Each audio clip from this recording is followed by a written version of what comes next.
Universitas mana yang jurusan teknik sipil, arsitektur, dan teknik transportasinya menduduki peringkat 1 teratas di Tiongkok dan seleksi penerimaan mahasiswanya konon kabarnya paling sulit? Universitas Tongji sangat terkenal dengan program teknik sipil dan arsitekturnya. Buat yang mau belajar atau berkarir di bidang arsitektur dan teknik sipil, video ini pas banget. Didirikan pada tahun 1907 oleh pemerintah Jerman bersama dengan dokter Jerman di Shanghai, Tongji adalah salah satu universitas tertua dan paling bergengsi di Tiongkok. Selamat datang di Bobo di Mobil bersama Alvin dan Lucy, pasangan suami istri beda negara yang hidup di mobil dan tahun ini lagi belusukan di Tiongkok sambil berbagi informasi mengenai kehidupan zaman now di Tiongkok, juga ubek-ubek sejarah, budaya, dan tempat-tempat menarik yang gak ada di itinerary tour. Kalau belum subscribe, klik dulu yuk tombol subscribe-nya dan loncengnya, biar nambah terus wawasan sambil cuci mata. Waktu kami berkunjung ke Universitas Tongji, anak-anak sedang mempersiapkan tari-tarian karena weekendnya lagi akan ada acara. Dari 3 top university di Shanghai yang kita kunjungi, Tongji ini termasuk yang paling aktif anak-anaknya main di lapangan-lapangan olahraga. Dari lapangan sepak bola, lapangan basket, lapangan voli, tenis, rame aja semuanya.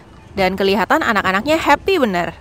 Ada pesawat juga di dalam kampus. Ternyata memang ada jurusan Aerospace Engineering.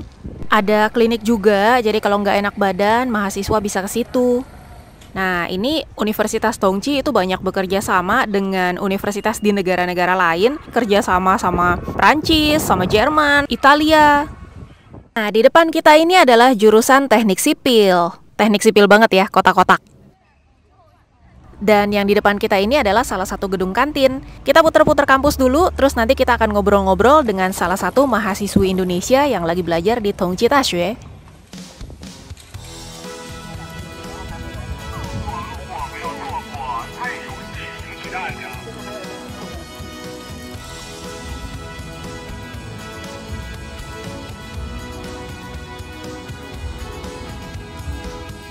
Di mobil bareng Alvin dan Lucy, berpetualang rutenya penuh tantangan, tambah wawasan dan juga pengetahuan, bukan hanya sekedar jalan-jalan.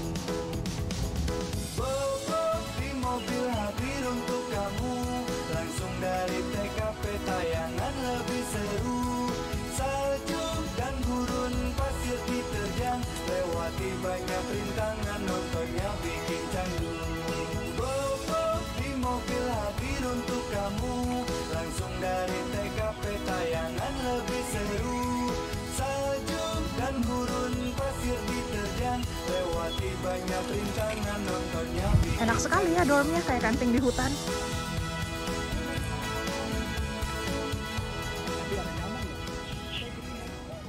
Halo semuanya, kenalin aku Weni, asalnya dari Medan dan saat ini sedang berkuliah di Tongji University. Kebetulan di tahun ini sendiri aku sudah tahun ketiga, jadi sisa 1 tahun lagi aku bakal lulus.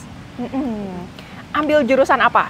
Untuk jurusan sendiri mungkin kalau bagi orang Indo sendiri ya, jurusan ini not very common, tapi di China sendiri itu lumayan terkenal dan jurusannya nama Mandarinnya itu ini Hanyuan, tapi dia itu banyak fungsinya, banyak arahnya. Dan untuk aku sendiri, aku pilihnya ke yang fungsiang Qingmao, yang di economic centric. Jadi kalau misalnya biasa kita translate ke English, jurusan kita sih namanya Chinese Business gitu. Chinese Business, jadi kuliahnya bisnis tapi Chinese? Yes, literally gabungan 2. Jadi Chinese Business in Chinese. Jadi kan programnya 4 tahun nih. 2 tahun tuh kita belajar Mandarin dulu. Memperdalam kosakata Mandarinnya, terutama untuk kosakata mengenai bisnis, tentang cara beretika dengan orang-orang China gitulah. Pokoknya semua hal yang berhubungan dengan China, berhubungan dengan Mandarin. Terus 2 tahunnya lagi baru kita dalami di bagian bisnisnya. Kayak sekarang nih kan aku tahun ketiga, pelajaranku banyak yang mengenai hukum bisnis, hukum ekonomi, tentang ekonomi makro, ekonomi mikro gitu. Tahun ketiga, tahun keempat lebih ke bisnisnya. Tahun Iya. pertama, kedua not only bahasa Mandarinnya tapi lebih ke apa ya, culture-nya gitu juga ya. dipelajari, iya betul, culture-nya, terus bahasanya. Ya, benar. Karena bisa jadi akan ada perbedaan-perbedaan dengan dunia kita di negara masing-masing atau yang western mungkin. Nah, ini teman-teman sekelasnya kebanyakan anak inter atau lokal? Untuk aku jurusan main. Jadi kalau kita di sini hampir mirip Indo sih pengambilan Sheven ya kita namanya, kayak nilai-nilai untuk tamat ya, harus memenuhi misalnya nih di aku memenuhi angka 160, jadi masing-masing pelajaran ada poin-poinnya. Nah kebetulan untuk pelajaran yang PSU which is kita harus ambil itu semuanya orang inter, jadi kebanyakan sih di kelas aku itu banyak murid-murid yang nationality-nya sebenarnya Jepang. Tapi mereka itu Jepang KW kita ngomongannya, karena mamanya tuh misalnya nih orang China, papanya Jepang, jadi mereka tuh backgroundnya udah orang China sendiri. Nah jadi susahnya itu di keep up dengan merekanya, soalnya mereka bahkan Mandarinnya sendiri udah selevel orang China. Nah kalau misalnya untuk pelajaran minor yang kita harus pilih untuk memenuhi nilai-nilainya, itu biasanya kita gabung sih dengan orang-orang lokalnya sendiri. Oke, jadi mix lah ya di kelas ya. Terus bahasa pengantar di kelas pakai bahasa? Fully Mandarin. Full Mandarin? Yes. Oh oke. Nah sebelum ini kan S1 ya, sebelum kuliah S1 ini apakah perlu pre-uni dulu atau ambil program bahasa dulu atau gimana? Menurut aku ya, kalau pre-uni or what we call at foundation atau language dulu persiapan, itu beneran tergantung banget sama jurusan yang pertama, jurusan yang kamu ambil. Kedua juga tergantung background kamu. Jadi kalau misalnya kamu nih pede nih, Mandarin aku udah bagus, background aku mengenai China, mengenai Chinese ini udah bagus, dan menurut kamu sendiri kamu bisa keep up nih dengan pelajarannya, saran aku sih nggak perlu ambil, soalnya gimana ya, tahun pertama tetap tahun adaptasi dan pelajarannya gak sebanyak itu, jadi bisa sambil beradaptasi kamu juga belajar Mandarinnya. Tapi kalau misalnya kamu nih gak ada background Mandarin sama sekali, tapi kamu pengen kuliah di China, apakah bisa? Bisa juga, gak menutup kemungkinan kalau misalnya nih si A gak ada background Mandarin, gak bisa Mandarin, langsung gak bisa kuliah di China juga enggak. Jadi ada yang namanya program foundation atau yang Chinese language, kalian boleh belajar dulu Mandarin sama 1 tahun, nanti baru di tahun keduanya kalian masuk ke program S1 itu juga bisa. Jadi sebenarnya kalau zero Mandarin waktu sampai lulus SMA tuh nggak bisa sama sekali, tapi mau kuliah di sini ambil dengan bahasa pengantar Mandarin, sebenarnya ngambil program itu ya yang 1 tahun itu. Tapi kalau misalnya kita ngerasa udah bisa, ya nggak usah buang-buang waktu juga setahun, langsung aja. Kalau Weni sendiri gimana? Kalau aku sendiri kebetulan aku udah ada background Mandarin ya, di rumah aku sendiri juga aku kadang komunikasi sama orang tua pakai Mandarin juga. Dan jurusan aku sendiri bisa dibilang bukan jurusan yang sangat susah, karena kan kita ada 2 tahun nih untuk belajar Mandarinnya, masih oke lah. Jadi menurut aku kalau kalian pilih jurusan aku sih gak perlu lah untuk habisin waktu dan uang untuk ambil program foundationnya. Wah, good tips. Jadi kalau pengen belajar Chinese business, iya ya benar ya, Chinese business itu berarti langsung aja, nggak usah buang-buang waktu. Oke, good tips. Kalau untuk dari sekolah sendiri, apakah ada standar minimal harus HSK berapa gitu nggak? Yes, rata-rata jurusan di sini ya, kalau aku bisa kasih tips, kalian kalau mau langsung ambil program S1 minimal harus ada HSK 5. Walaupun ada beberapa jurusan yang mungkin mintanya nih HSK-nya lebih tinggi, contohnya advertisement, Huang Kao Xue itu HSK 6. Atau kayak jurusan aku sebenarnya HSK 4 cukup, cuman menurut aku untuk lebih baiknya jaga-jaga kita ambil HSK 5 aja. Soalnya sekarang HSK 5 udah paling standar lah kalau untuk di China. Minimal HSK 5 ya. Oke, nah dengan model HSK 5 datang ke sini masuk kuliah pertama itu masih inget nggak feeling-feelingnya, kaget nggak dengan bahasanya? Kebetulan kan aku masuknya di tahun COVID ya, jadi sempat 1,5 tahun online, itu masih oke, masih bisa catch up karena masih bisa lihat recording kalau ketinggalan. Tapi pas begitu buka sekolah nih, China udah buka, udah boleh datang, lumayan pertama pasti culture shock juga ya sama orang China-nya sendiri. Kedua, cara sistem belajar mereka juga beda banget sama orang Indo. Bisa dijelasin lebih detail maksudnya gimana?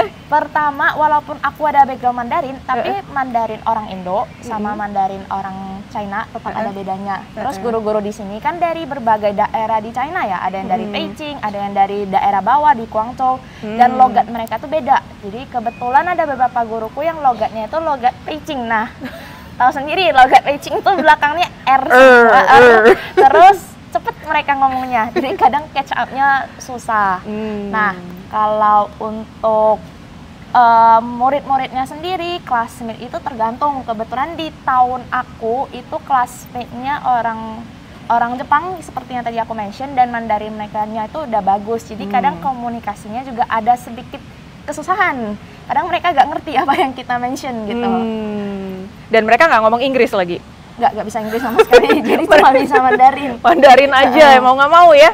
Kalau boleh tahu teman-teman Indonesia di kampus ini ada banyak nggak? Kalau untuk Hongji sendiri, kita perkumpulan Indonesianya ada 47 orang. Dan ada yang S1, ada yang S2, dan untuk jurusannya sendiri itu bervariasi. Ada yang ambilnya desain, matematika, international trade, logistik, arsitek, jadi beneran bervariasi. Iya, total 47 ya. Total 47. Oke, tahu banget jumlahnya sampai 47 gitu, bukan 40-an, 50-an. How do you know? Kita ada grup sendiri, jadi grup orang Indo di masing-masing uni. Misalnya nih, yang Futan ada sendiri, Chiaotong ada sendiri, kebetulan kita ada sendiri dan namanya TJIF. Nah, jadi di sana udah ada lah kayak siapa aja yang kita selalu daftar sih setiap tahunnya, selalu melakukan registrasi ulang berapa murid yang lagi aktif di sini gitu. Jadi kebetulan tahu gitu.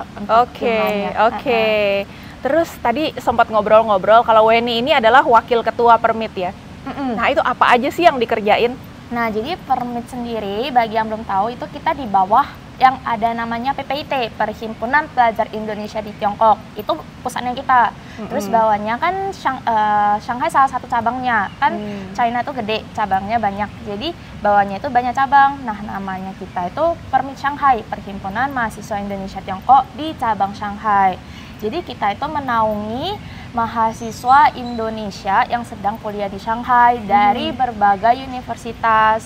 Dan terakhir kayaknya orang Indo di Shanghai udah 400-an deh, 400-an.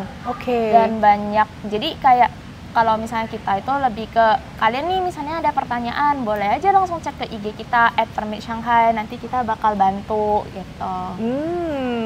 Itu bakalan sibuk nggak sih kalau jadi anggota organisasi kayak gitu?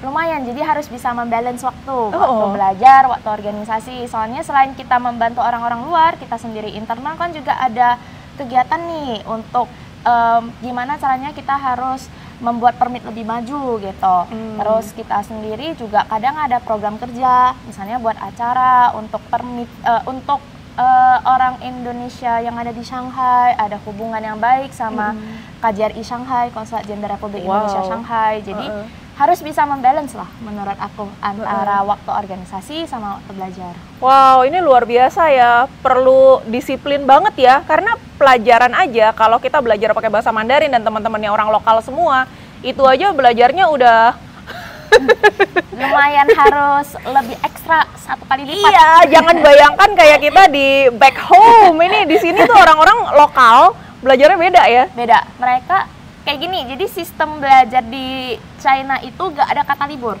Nah, Indo kan banyak libur ya. Banyak. Kayak bulan 5 ini liburnya udah berapa kali ya, kenaikan Yesus Kristus, nanti ada Waisak, libur cuti bersama. Di sini tuh gak ada. Jadi kita liburannya cuman beneran Imlek, National Day, Labor's Day, sama pas makan bakcang kayak nanti di bulan 6. Nah, kebetulan kan ini kita baru lewat nih liburan Labor's Day. Di hari liburnya di hari kemarin di Rabu, Kamis, Jumat, Sabtu, Minggu. Nah, yang beneran libur itu cuma hari Rabu. Kamis, Jumatnya dipindah ke hari Minggu sama Sabtu. Jadi kayak besok kan Sabtu nih, sebenarnya gak ada kelas. Tapi pelajaran Jumat kita yang kemarin libur dipindah ke besok. Jadi weekend tetap masuk kelas untuk menggantikan yang kemarin udah happy-happy ya. Jadi kayak gitu ternyata di sini. Apakah itu menjadi culture shock? Salah satu. Salah satu ya. Gila ya, rajin banget ya guru-gurunya juga ya. Pokoknya di sini aku pernah tanya sendiri sama orang Chinese-nya, China sendiri. Kan karena di sini ekonominya cepet ya berkembangnya. Jadi mereka mau gak mau harus kejar terus sama Iya. waktu. Jadi mereka kayak ada library, cuman kita nggak boleh masuk karena bukan mahasiswa. Itu juga full semua. Di sana orang semua belajar sampai jam 10 malam, udah beneran ditutup baru mereka keluar. Untuk jurusan desain, arsitek yang banyak project ya. Itu juga nanti mereka bisa stay di kelas sampai subuh baru balik. Jadi kebanyakan kayak gitu cara belajar di sini. Iya. Selain ketemu orang-orang yang gila belajar dan gila bekerja, ada culture shock apa lagi pas datang ke China? Salah satunya toilet. Mungkin banyak yang tahu ya, toilet di sini bukan yang bersih banget kayak Jepang. Cuman dibandingin yang dulu udah lumayan berkembang lah ya. Cuma salah satunya kan aku lumayan sering berenang nih di kampus kita sendiri.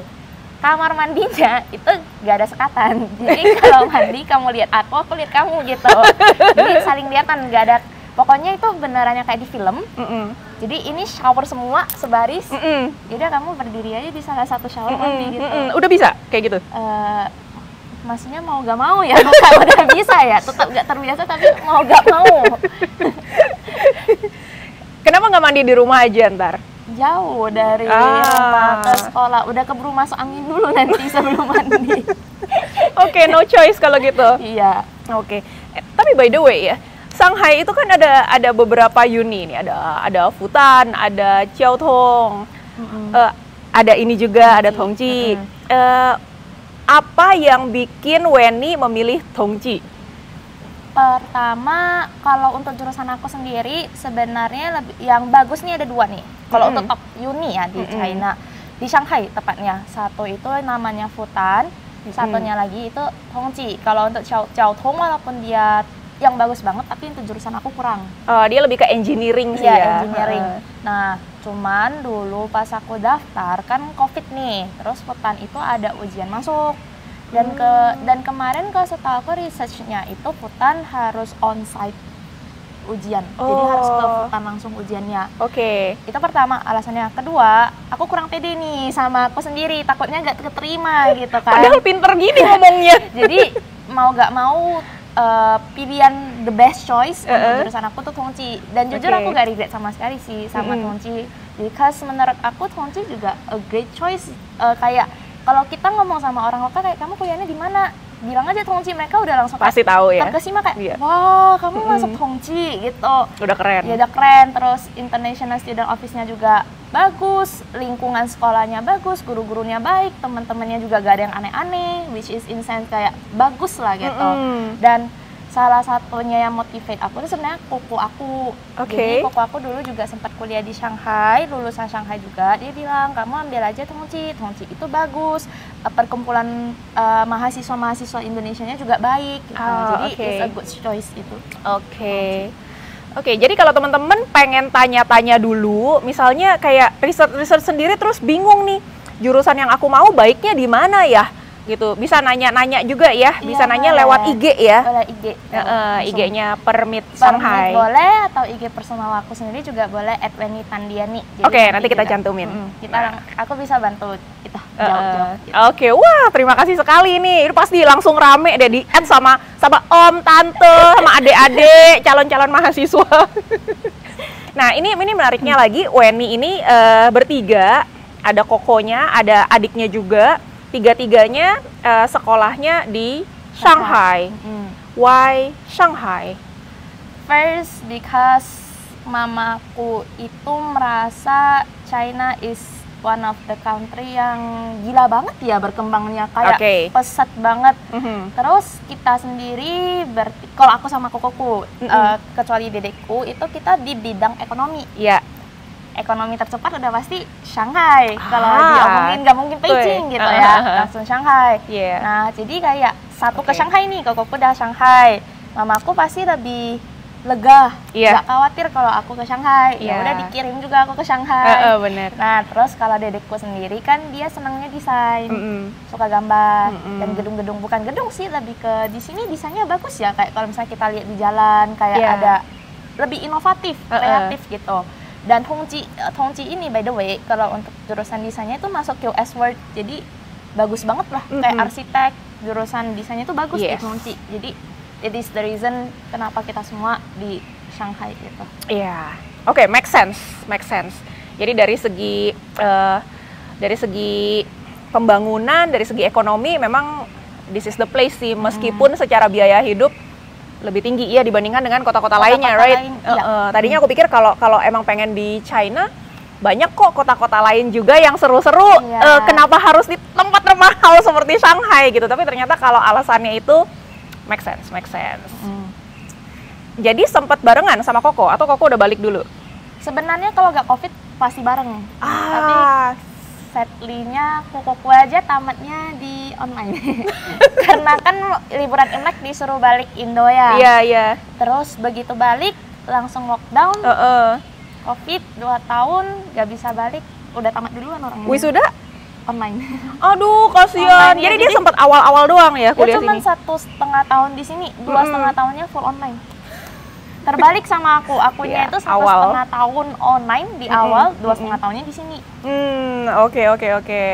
Nah, sekarang setelah merasakan kehidupan di Shanghai yang begitu convenient dan begitu menyenangkan, especially di kampus ya. Kalau aku ngerasanya dari visit kampus-kampus yang ada di Shanghai, personally I would say ini kampus yang paling lively, yang paling livable, yang paling nyaman. Anak-anaknya juga aku lihat happy, mereka olahraga, banyak aktivitas fisik di sini gitu. Kira-kira setelah lulus, kamu rencananya gimana nih? Apakah akan balik atau udah keenakan nih di sini? Jujur kalau untuk masalah keamanan, kenyamanan, kepraktisan, Shanghai udah gak usah diragukan lagi lah ya. Udah top one, beneran enak banget lah di sini. Kayak kamu mau kemana, MRT, Iya. bus tutup, tinggal panggil taksi, aman. Kayak beneran bisa dibilang New York-nya versi Asia. Selalu hidup sampai malam. Cuman untuk ke depan plannya gimana, sedikit takut ya aku menjawab pertanyaan ini. Agak takut gimana, soalnya gini, aku sendiri pengennya sih habis tamat S1 bisa kerja dulu 1-2 tahun di China. Yep. Tanpa harus mengambil S2. Cuman peraturan China-nya sendiri mau dapat visa kerja dengan lulusan S1 itu tuh sangat susah. Iya. Kecuali kamu itu Youshu Piesheng, which is lulusan terbaik satu jurusan kamu dengan nilai yang sangat tinggi, itu mungkin kamu bisa dikasih privilege untuk dimudahin lah buat visanya.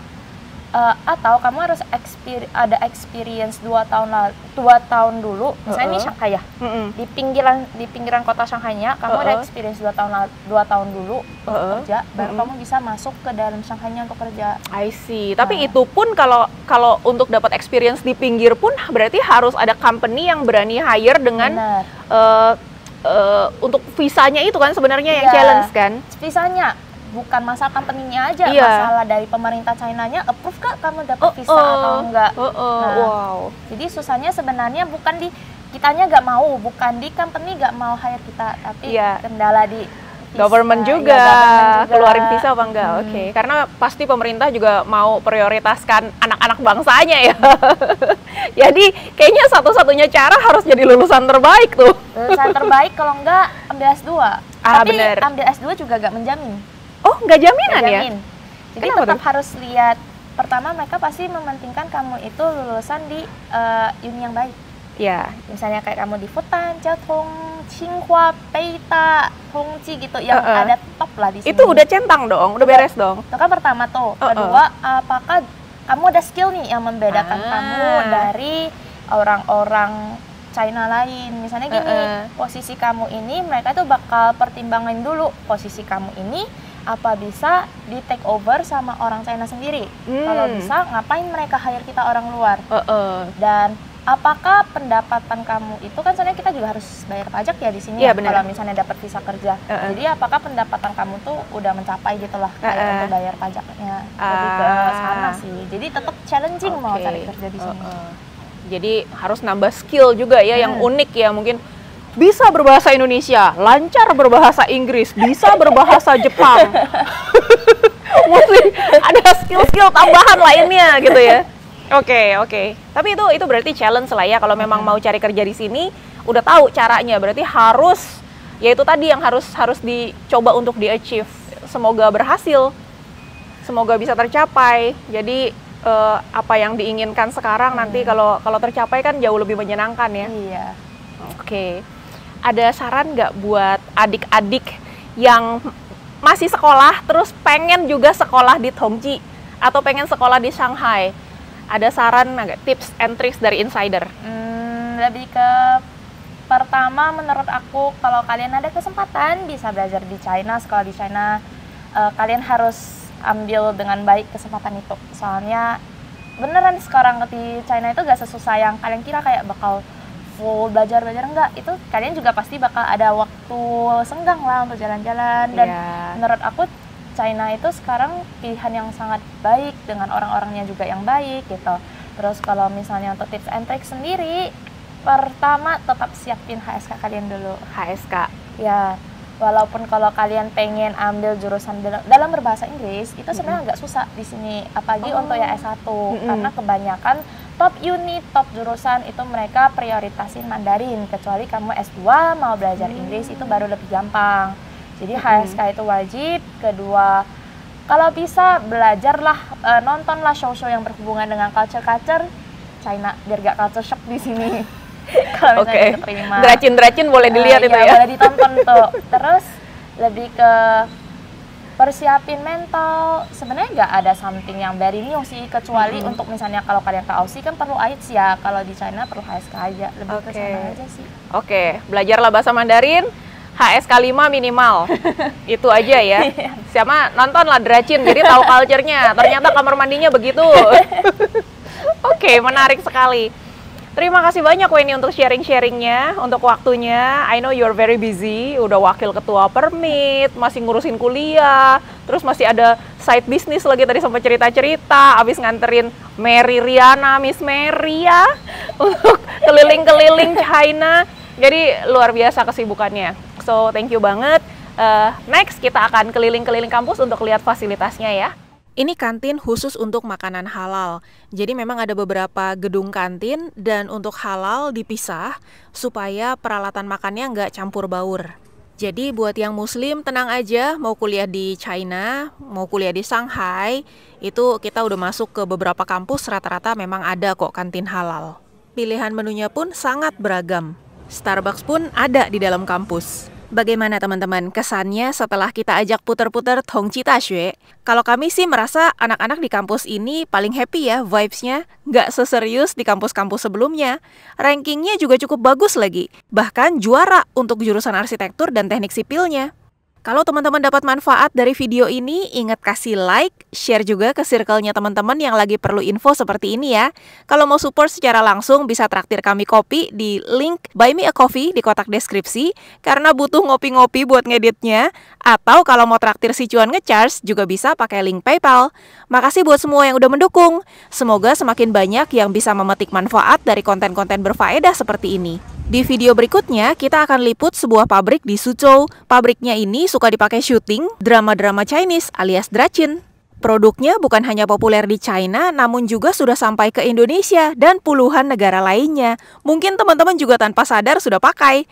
Stay tune ya, sampai jumpa di episode berikutnya. Bye!